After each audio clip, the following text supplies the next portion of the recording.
Donc entre présence et absence parentale, le bébé se développe à son rythme. Alors c'est bien intéressant ça parce que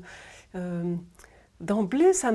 donnerait envie de parler de la stimulation du bébé, hein. Et puis cette phrase, elle nous invite justement à nous poser autour du bébé et puis dans une motricité libre aussi, par exemple de le mettre sur un petit tapis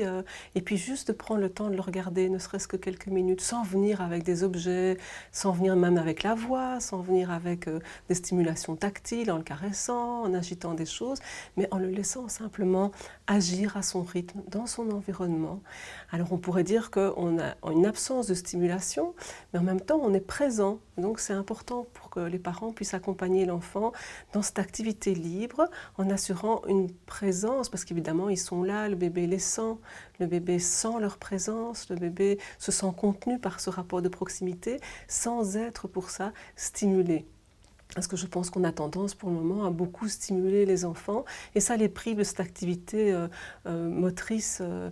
qui est une motricité qui vient de eux, qui est différente d'un bébé à l'autre, et où ils peuvent aller à leur rythme, découvrir, être à l'initiative de leur propre mouvement. Et ça c'est vraiment quelque chose qui est très important pour l'enfant de pouvoir expérimenter, éprouver dans la toute petite enfance.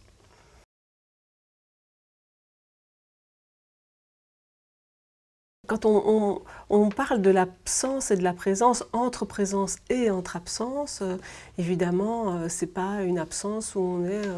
on est qu'absent, où on n'est pas du tout là, parce que s'il n'y a pas aucune présence parentale quand le bébé est bébé, on peut être vite dans la carence et donc dans un vide qui est insupportable à vivre et qui ne permet pas de développer son appareil psychique,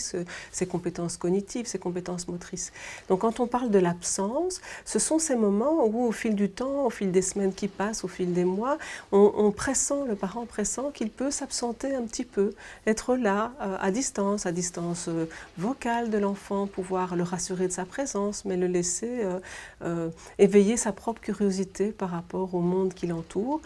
en se passant de l'adulte finalement, en se passant d'être animé par l'adulte, c'est-à-dire que l'enfant a sa propre capacité assez précoce, de manière assez précoce, à pouvoir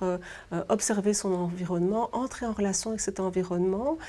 dans un premier temps avec le support et l'attention bienveillante de son parent, et dans un second temps dans les creux et les interstices laissés par l'absence parentale, c'est-à-dire que le parent va un peu s'effacer et va laisser libre l'enfant d'expérimenter des choses par lui-même, de regarder ce petit rayon de soleil qui joue sur le mur, le vent léger d'une brise qui traverse l'appartement et qui anime le mobile qui est au-dessus de son parc,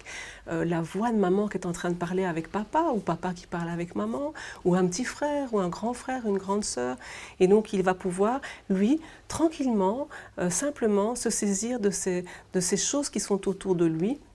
pour commencer à pouvoir mener sa petite vie bien à lui, sa petite vie psychique, émotionnelle, à s'inventer des choses, illusionner la présence de maman et pouvoir donc se passer d'elle aussi, et sans pour autant nécessairement avoir la boîte à musique, le doudou,